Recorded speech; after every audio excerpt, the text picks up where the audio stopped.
বা রাত 12টা বাজে বাসায় হে গাঞ্জা মদ খাই কিছু বললাম আর ধরে মারে।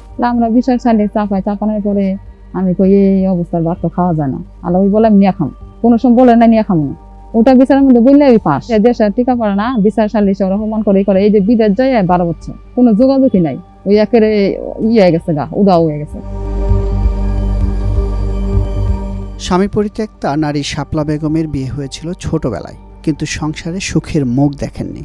নেশাগ্রস্ত স্বামীর অত্যাচারে অতিষ্ঠ শাপলা বেশ কবার সালিশি বিচারের আশ্রয়ও নিয়েছিলেন, কিন্তু লাভ হয়নি।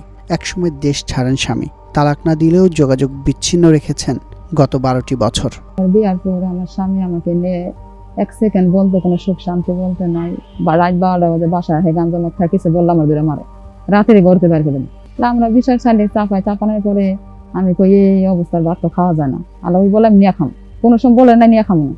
ওটা বিচারের মধ্যে বললে ওই পাস পরে নেওয়ার পর খাওয়ান নাই, খাদ্য নাই, কোনো কিছু নাই, মায়ের ধরে এটিই চলে কয় আহসকে এইরকম করে মানে দেশে টিকা পড়ে না, বিচার সালিশে ওরা অপমান করে এই যে বিদেশ যায় 12 বছর কোনো যোগাযোগই নাই। ওই একেবারে হয়ে গেছে গা উদাও হয়ে গেছে। নিজে পোলা জন্মাই পোলার খবর লো, পোলাটার খবর লয় না।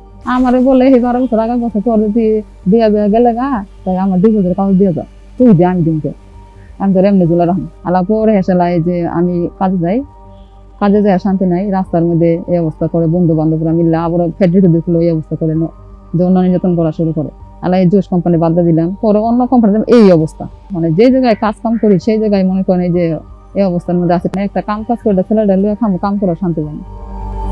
ছেলেরা এত খারাপ বোকাদা কামে নিয়ে অবস্থা করে, রাস্তাঘাট করে, আবার ফেলে যে ফ্যাক্টরির ভিতরে ঢুকলে এই অবস্থা।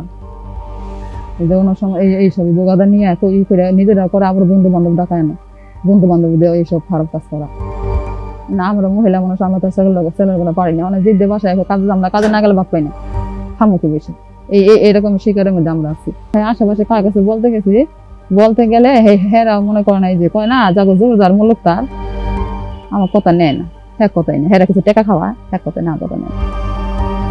একবার যা বলে আসি বলে আচ্ছা বললাম না, পরে যাওয়ার পরে আমরা যাইতে পারবো না, টাকা দিয়ে দেয়, হুমকি দেয়, আর ছেলের লোক এমন করছে, টাকা দেওয়ার পরে আমার কথাটা নেয় না, তখন আর কোন দিকে যাবো।